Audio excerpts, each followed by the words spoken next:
Good morning students. आज हम लोग आप 12th क्लास का फर्स्ट चैप्टर जिसका नाम है सॉल्यूशन उसको हम स्टार्ट करने वाले हैं। ठीक है, तो बिना समय का नुकसान के समय वेस्ट के हम चैप्टर की स्टार्ट करते हैं।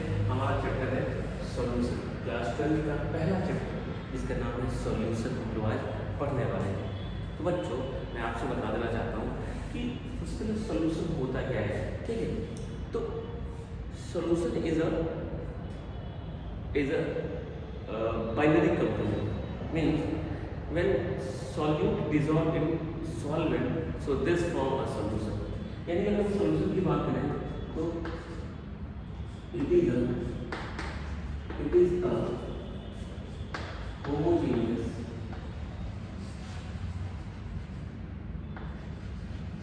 mixture of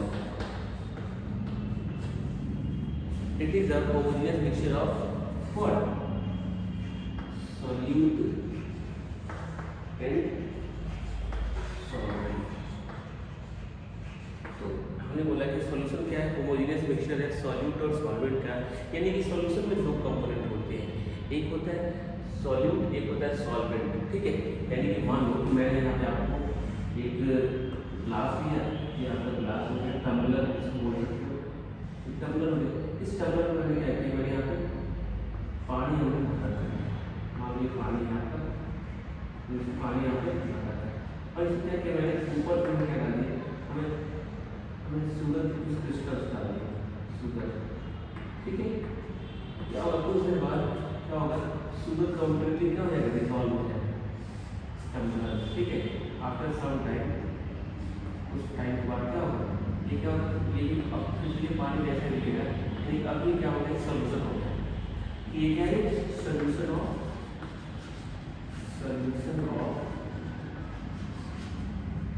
sugar in water. Solution of sugar in water हमारे पास है। अब एक बात बताओ, यहाँ पे ये क्या है, शुगर, क्या है शुगर, शुगर क्या है यहाँ पे, ये है सॉल्यूट। ठीक है, और यहाँ पे जो वाटर है, वाटर इसे क्या बोल सकते हो, this is your what we can say, this is your solvent.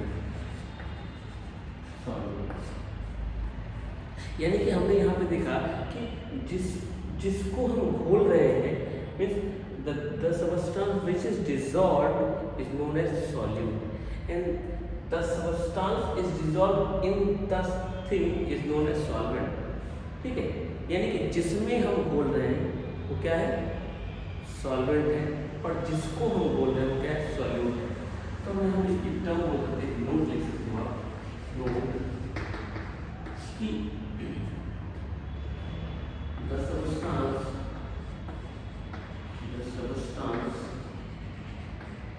which dissolve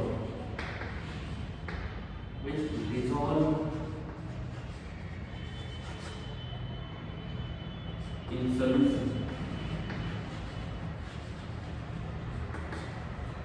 sorry, in solvent, in solution is called solute।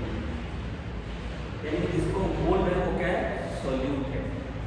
अब दूसरी बात हम क्या बोलते हैं कि जिसमें हम बोलते हैं, जिसमें घोला जाता है, घोल बनाया जाता है,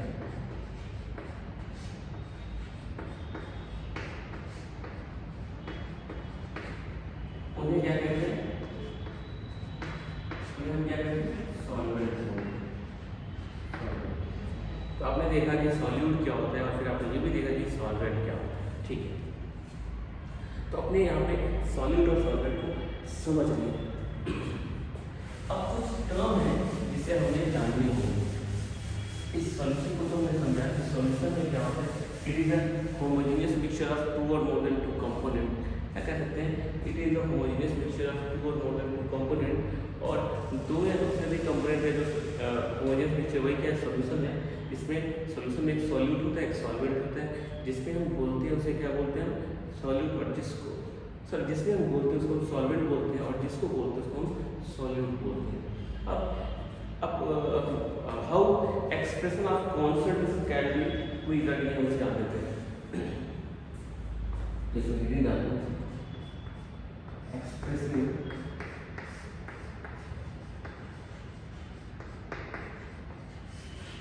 concentration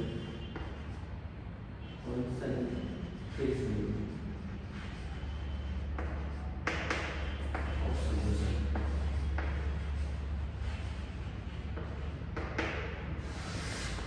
expressing concentration of solution, हम सॉल्यूशन के कॉन्सेंट्रेशन को किस चीज में एक्सप्रेस कर सकते हैं उसको हम थोड़ा सा जान लेते हैं।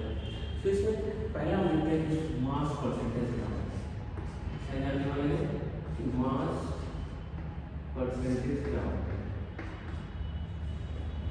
ठीक है, तो बच्चों नाम में क्लियर है कि अगर हम बात करें मास परसेंटेज की तो बोल सकते हैं कि this is the mass of solute in per 100 gram of solution.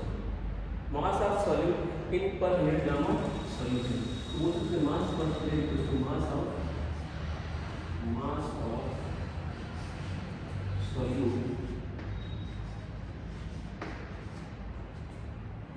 पर 100 ग्राम ऑफ सॉल्यूशन। अब इसका मतलब क्या हुआ, क्या है इससे आपने क्या सीखा? मास of solute in per 100 gram of solution. जैसे मान लो कि आपके पास कोई बॉल है, इसका आपने क्या किया है, आपके पास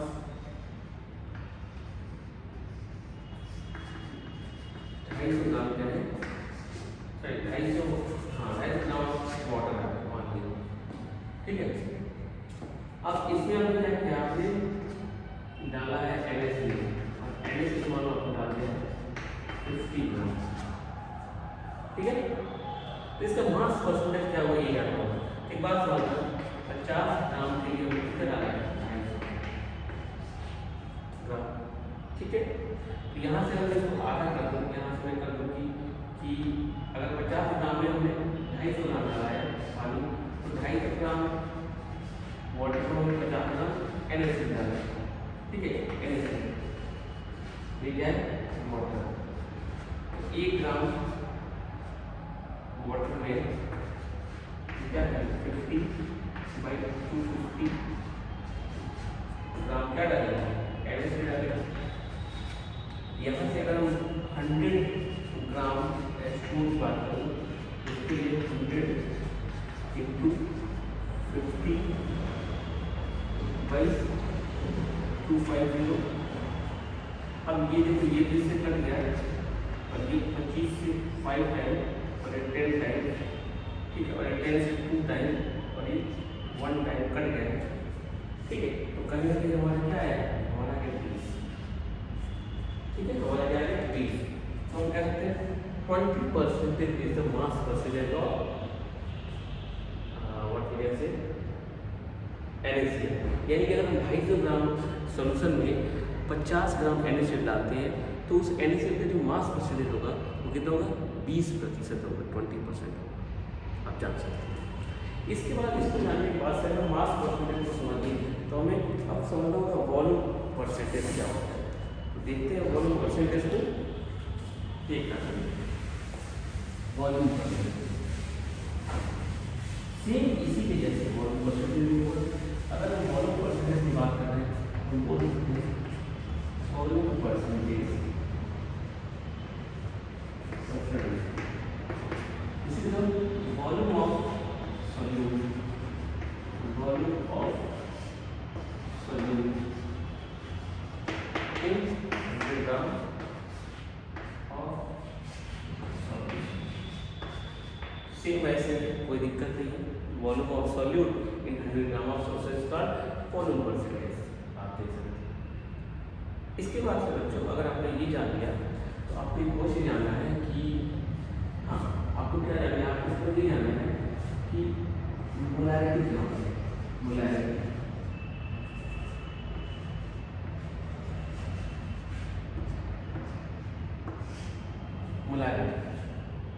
तो हम बोल सकते हैं अगर मोलैरिटी तो बहुत ही इंपॉर्टेंट, अक्सर लोग पूछ देते हैं, और मोलैरिटी बच्चों को आता है, लगभग बच्चों को आता है।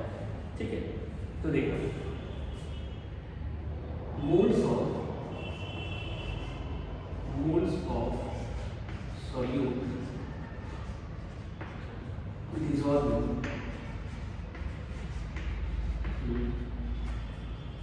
1 liter of solution, ठीक है, 1 लीटर सॉल्यूशन। जैसे मोलारिटी की बात करते हैं, moles of solute upon volume of solution in litre, ठीक है ना, इनटू 1000। क्या हो गया, मोलारिटी के लिए एक्सप्रेशन, मैथमेटिकल एक्सप्रेशन हो गया आपके मोलारिटी के लिए, ठीक है ना। अब एक बात ध्यान देना, आप देख रहे हो कि मोलारिटी जो है इसमें मोल अपॉन वॉल्यूम की बात हुई है, और अकॉर्डिंग टू अगर मैं बात करूँ वॉल्यूम की, तो according to our some gas law we can say कि वॉल्यूम जो है वो डिपेंड करता है किस पे, टेम्परेचर पर। अगर वॉल्यूम टेम्परेचर पर डिपेंड करता है तो हम बोल सकते हैं molarity also depend on temperature. तो यहाँ पे हम यहाँ पे एक नोटा मैंने डाल देंगे एन डी की मोलारिटी डिपेंड ऑन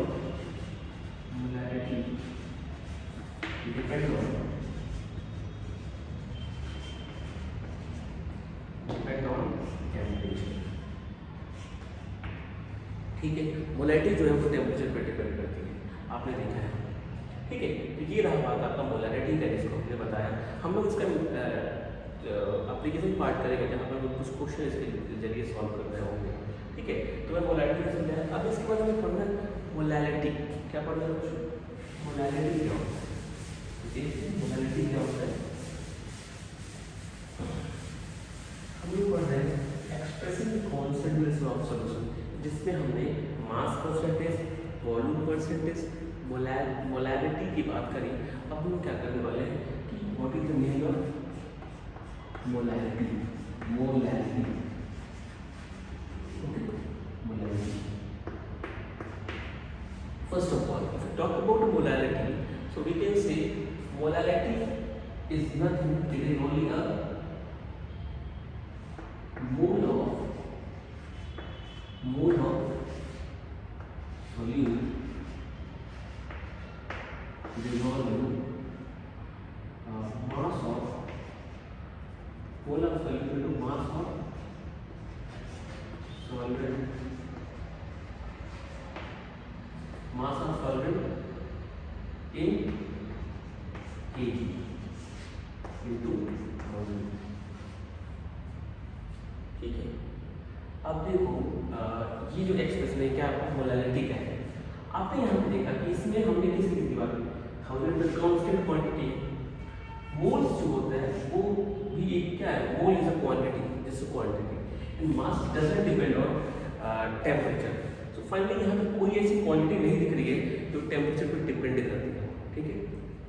तो हम कह सकते हैं मोलारिटी जो हमने पहले बताया उसमें वॉल्यूम था जो कि टेम्परेचर पर डिपेंड कर रहा था। यहाँ पे क्या मोलारिटी है, एक ऐसी क्वांटिटी जो टेम्परेचर पर डिपेंड नहीं कर रही है। अगर ये टेम्परेचर पर डिपेंड नहीं कर रही है तो बच्चों हम कह सकते हैं कि molarity doesn't depend on temperature, molarity doesn't depend on temperature. यहाँ पे नोटा में डालेंगे, लिखेंगे molarity doesn't depend on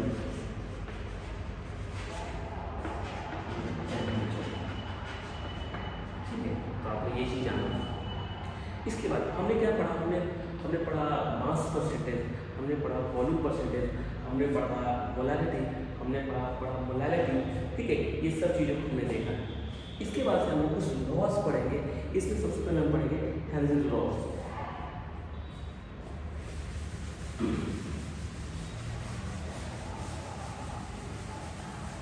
Helmholtz law कुछ साइंटिस्ट थे जिन्होंने एक करके सॉल्यूशन के लिए कुछ जल्दी उन्होंने लॉ किया, ठीक है।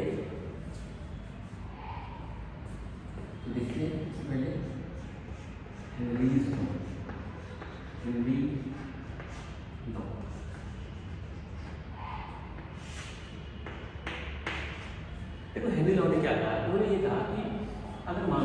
पास एक मान लीजिए कंटेनर है, ये हमारा कंटेनर है, टम्बलर है, एक ग्लास मान लीजिए, ठीक है। और इस ग्लास में हमने क्या किया, सोल्यूशन हमने फॉर्म किया है, सोल्यूशन हमने फॉर्म किया है। सोल्यूशन दो कंपोनेंट होंगे,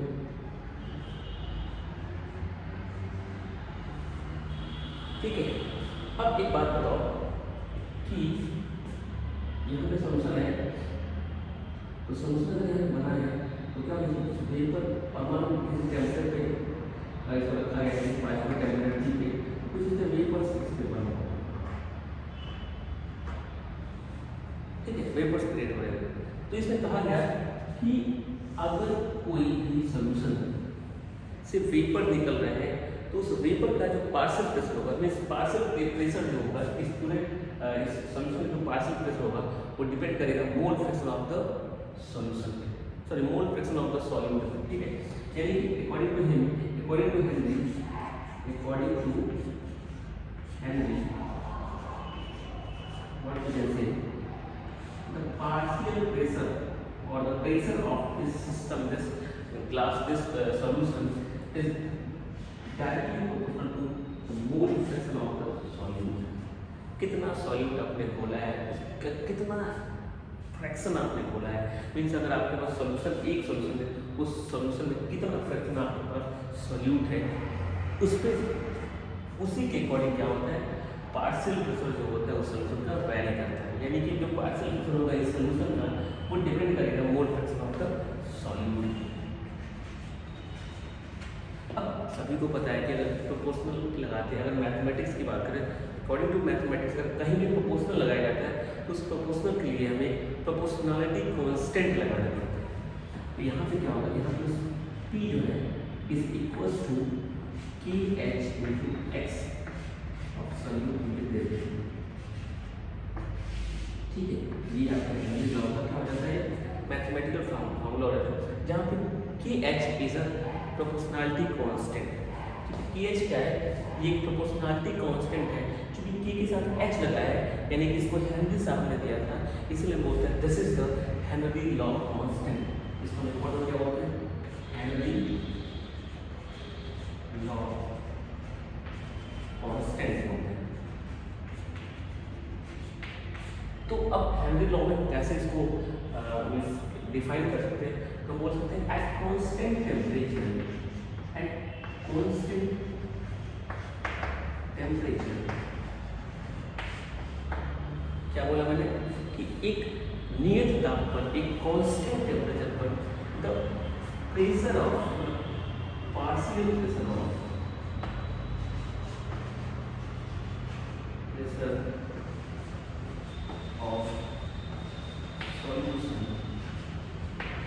solution is directly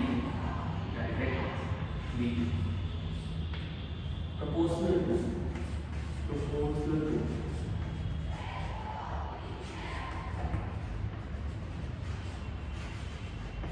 directly proportional to the mole fraction of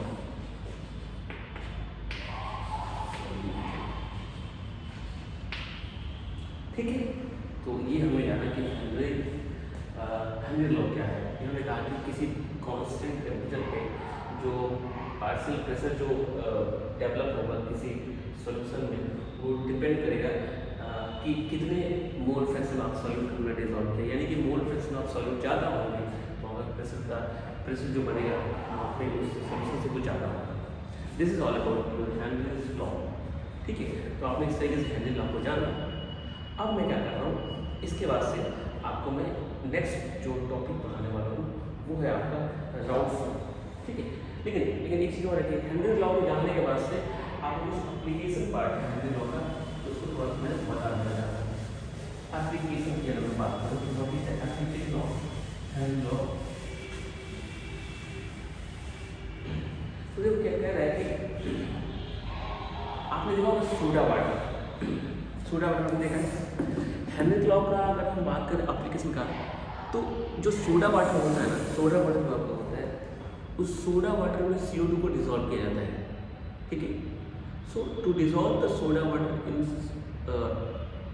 sorry, to dissolve the CO2 in soda water, we have to increase the pressure of the solution. क्योंकि पता है कि आपने देखा था कि जो प्रेशर होगा, जो प्रेशर है वो क्या है, K/S। आपने किसको डिजोल्व किया, आपने CO2 को डिजोल्व किया, तो CO2 को अच्छे से डिजोल्व कर लेती है। अगर ये ज़्यादा होगा तभी तो ये ज़्यादा होगा, यानी इसकी वजह में ज़्यादा रहेगी, ठीक है। मतलब प्रेशर, पार्शियल प्रेशर जो होगा वो ज़्यादा रहेगा, ठीक है। अगर पार्शियल प्रेशर सॉल्यूट का ज़्यादा रहेगा क्या होगा, मोल फ्रैक्शन ज़्यादा डिजोल्व होगा। तो इसलिए क्या करते हैं, जिस कंटेनर में CO2 को डिजोल्व करना होता है सोडा वाटर में, वहाँ पे क्या करते हैं, जो प्रेशर होता है ना उसको बहुत इंक्रीज कर देते हैं, जिससे कि CO2 की मात्रा ज़्यादा से ज़्यादा उसमें डिजोल्व हो। ये आपका क्या है, एप्लीकेशन पार्ट है उस हैंडल लॉ का, कि जब भी हम सोडा वाटर में CO2 को डिजोल्व करते हैं तो डिजोल्व करने वक्त हम क्या करते हैं, प्रेशर को इंक्रीज करते हैं, जिससे कि अधिक मात्रा CO2 उस सोडा वाटर में डिजोल्व हो पाए, ठीक है।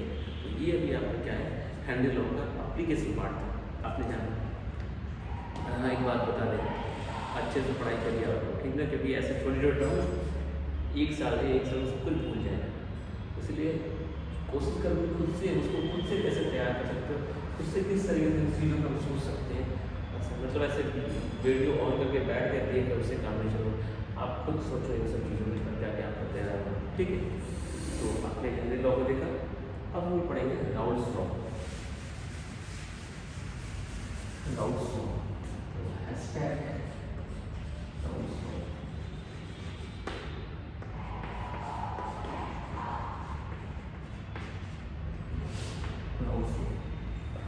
देखो राउल्स लॉ ने कुछ खास नहीं कहा, उन्होंने कहा कि for a solution of volatile liquid, अगर हमारे पास एक सॉल्यूशन है जो क्या है, इसमें वोलेटाइल लिक्विड है। वोलेटाइल का मतलब यह होता है कि जिसमें जो कंपोनेंट है ना, ठीक है, जो कंपोनेंट है वो अगर उसको खाली जगह में रख दिया जाए तो वाष्पित हो जाएगा।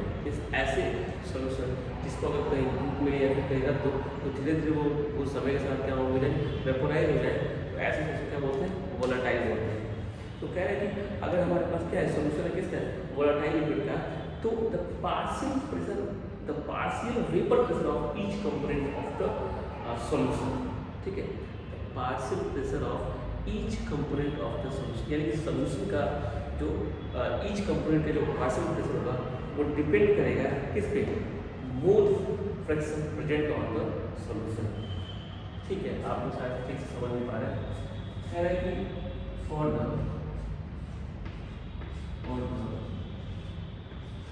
volatile liquid,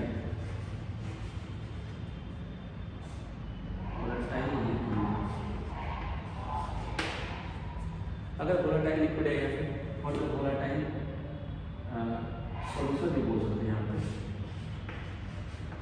सॉल्यूशन पार्शियल हमारा partial pressure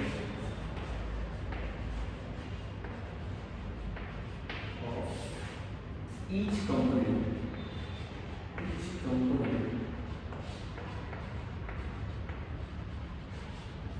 the partial pressure of each component of liquid or each component of solution depend on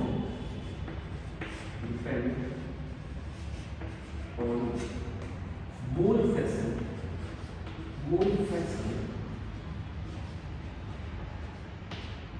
present on it,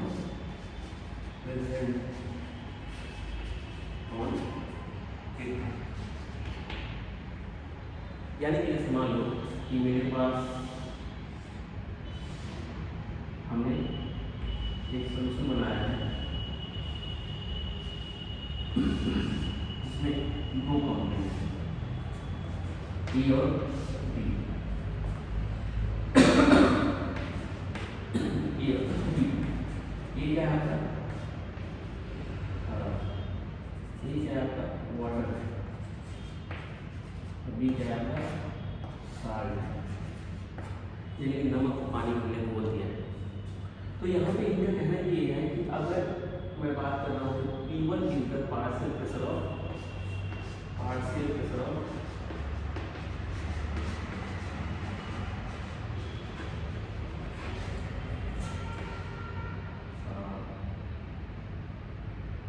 water,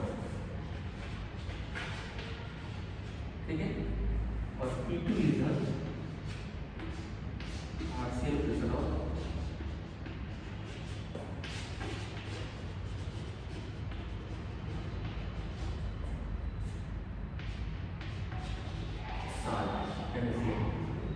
अगर ऐसे P1 is the partial pressure of water and P2 is the partial pressure of NaCl, तो हम कह सकते हैं कि P1 is directly proportional to X1 यानी mole fraction of that water component, solvent component, and P2 is directly proportional to X2 side के percentage को काम लगा के और इसको सॉल्व एक्सप्लोर करें तो क्या बोल सकते हैं, that is P1 equals to K X1 and P2 equals to K X2, ठीक है। ये हमारे पास दो चीजें मिला।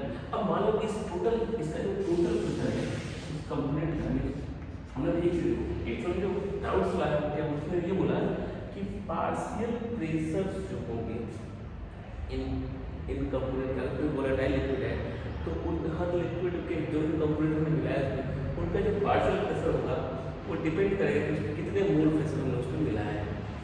उसके अकॉर्डिंग मान लो कि पहले के पार्शियल प्रेशर P1 है तो किस पर डिपेंड करेगा, मोल फ्रैक्शन ऑफ उस कंपोनेंट के, उसका मोल फ्रैक्शन कितना है उस सॉल्यूशन में। अब P2 में पार्शियल प्रेशर दूसरे कंपोनेंट का मोल फ्रैक्शन उसमें कितना एक्सपेक्ट करेगा, और यहाँ से मैं मैथमेटिकल एक्सप्रेशन लगा के P1 equals to K X1 और P2 equals to K X2 निकाला।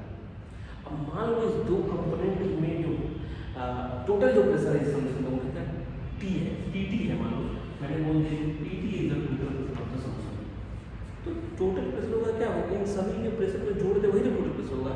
यानी कि बच्चों मेरा कहना ये है कि अगर मैं कह रहा हूँ PT is the total pressure तो क्या बोल सकते हैं, समझना थोड़ा। PT equals to P1 plus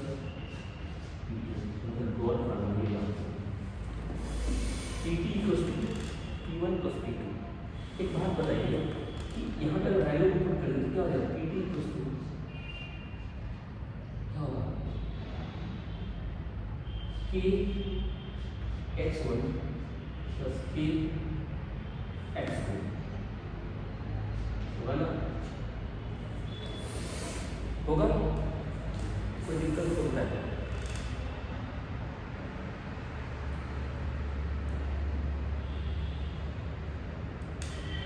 कोई दिक्कत तो आप बताएं। यहाँ पे K हमें रख दिए गलत, ये नहीं रखा था, यहाँ पर T नॉट है, तो T नॉट भी कांस्टेंट है, T नॉट क्या है, प्योर कंपोनेंट क्या है, तो ये हमेशा कांस्टेंट रहेगा, ठीक है। तो PT plus P0 X1 plus P0 X2 होने पर मिला, यहाँ से क्या कह सकते हो, PT प्लस जो होगा वो आप P0 को आपका कॉमन ले लेते हो, ठीक है, या फिर P0 को यहाँ पर रह देना। और देखो हम बोल सकते हैं कि X1 में होगा वो 1 माइनस X2 के बराबर होगा, क्योंकि आपको पता है कि X1 plus X2 equals to 1 होता है, यानी दो जितने कंपोनेंट में सभी कंपोनेंट में जुड़ा है तो टोटल जो मोल फ्रैक्शन होता है उसमें मोल फ्रैक्शन की मैक्सिमम वैल्यू कितनी होती है, 1 होती है। तो हम X1 plus X2 equals to 1 यहाँ पे क्या कर सकते हैं, X1 equals to 1 minus X2, ठीक है, पुट कर देते हैं यहाँ पे 1 माइनस X2 X1 यहाँ पे प्लस P0 और यहाँ पे क्या होगा X2। यहाँ से क्या हो जाएगा, यहाँ से थोड़ा सा मैं और करता हूँ, यहाँ से हो जाएगा कि P0 और यहाँ पे क्या हो जाएगा माइनस P0 X2 और प्लस P0 X2, ठीक है, ठीक है ना। तो हमारे पास ये एक्सप्रेशन बन गया, यहाँ पे X2 नहीं है, X2 में दिया है, ठीक है। ये हमारे पास हमें मिला, हमने क्या बोला कि प्रेशर जो होगा टोटल प्रेशर होगा जो सोर्स होगा वो P1 प्लस P2 के बराबर होगा, यानी कि P1 equals to X PT equals to P0 X1 plus P naught x two, ठीक है। अब हमने क्या किया, हमने यहाँ पे जो x1 है उसको मैंने क्या लिख दिया 1 माइनस x2 लिख दिया, ठीक है।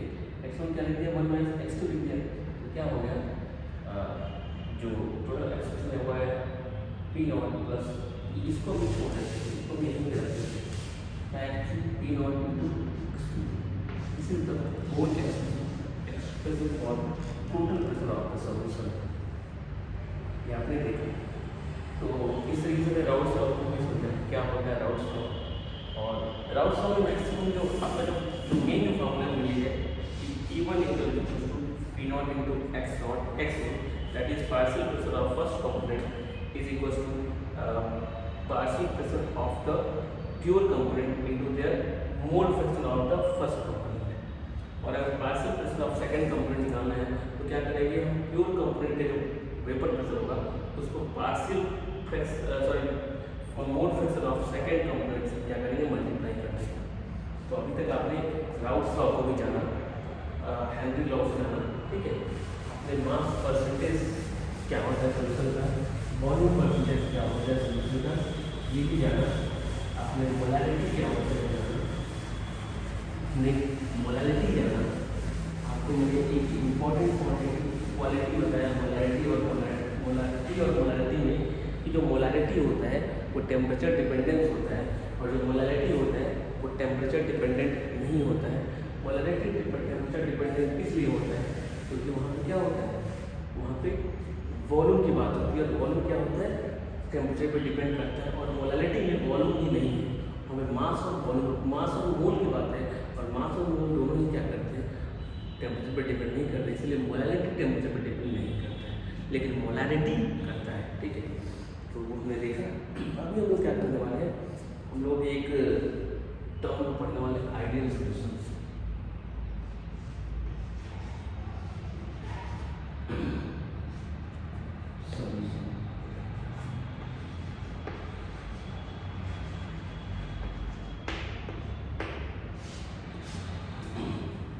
अच्छा, नाम में आइडियल सॉल्यूशन क्या होता है अगर जानना हो तो नाम से क्लियर हो रहा है कि आइडियल शब्द खुद में एक स्पेशलिटी है।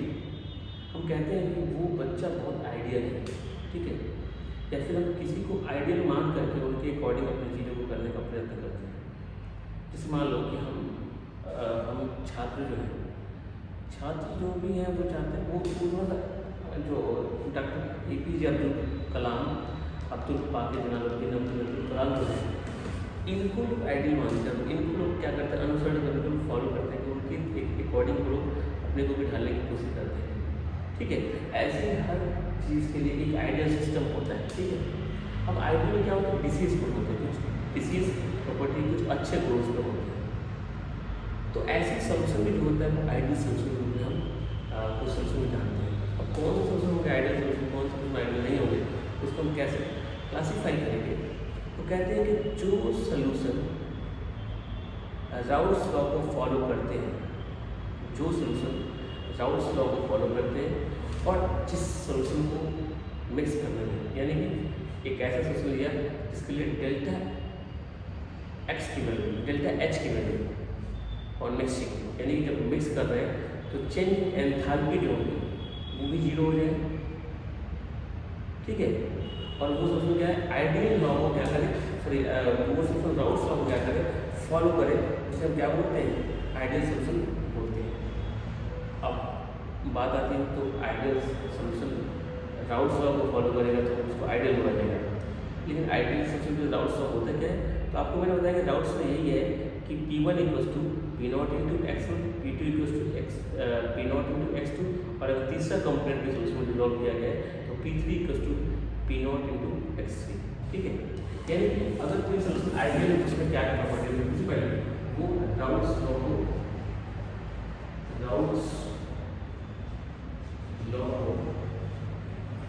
फॉलो करेगा, होल्ड्स गुड करेगा। Those solution which holds good Raoult's law is called ideal solution. अब that is P1 equals to P naught x1 value को फॉलो करेगा,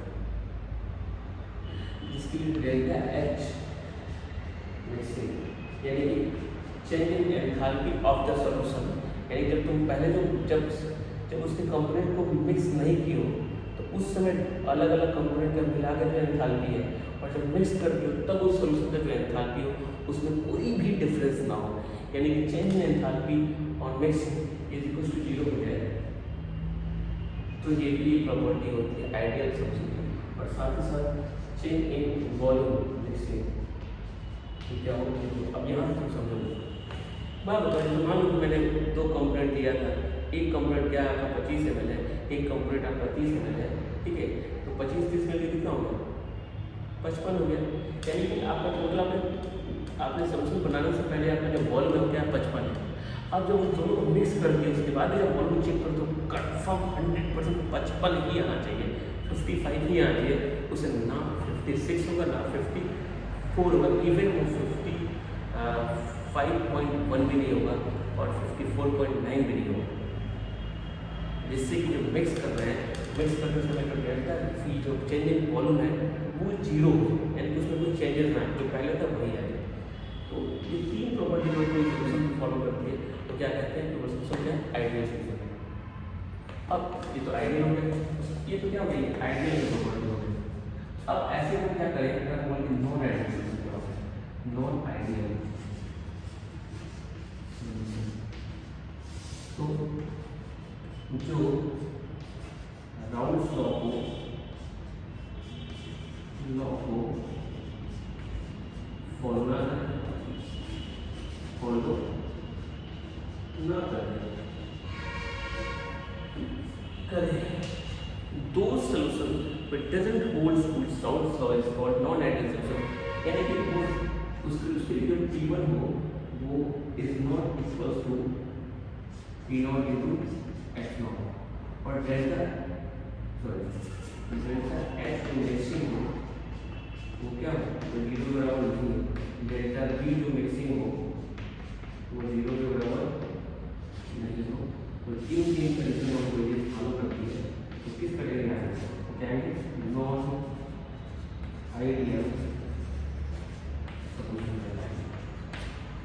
बच्चों मैं आपको बताना चाहता हूँ कि दो solution which holds good Raoult's law as well as for these solution delta V mixing यानी कि change in volume on mixing two component is equals to 0 and change in enthalpy on mixing two component is also equals to 0. So when these two categories followed by a solution, then this solution is known as ideal solution.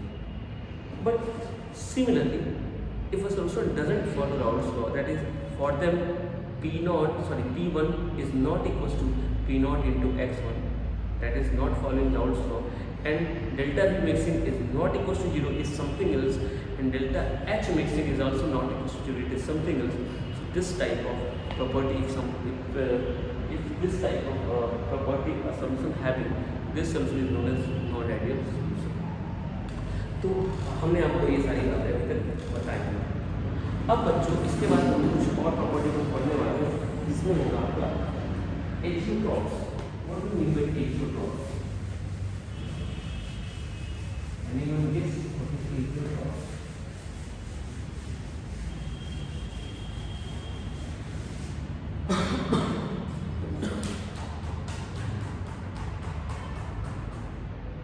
So azeotropes से पहले कुछ चीज़ें हमें पढ़ना है। हाँ, हमें क्या पढ़ना है? पेपर दूसरा, हाँ ठीक है, आपको पढ़ना है कि positive division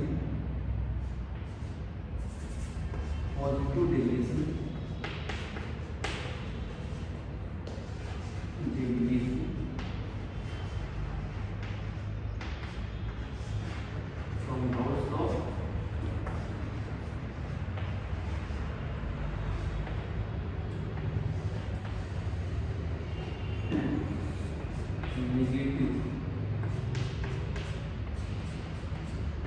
negative deviation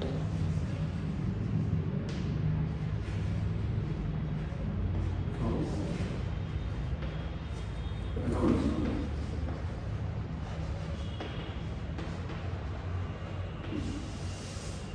positive definition from Raoult's law and negative definition from Raoult's law हम लोग पढ़ने वाले हैं।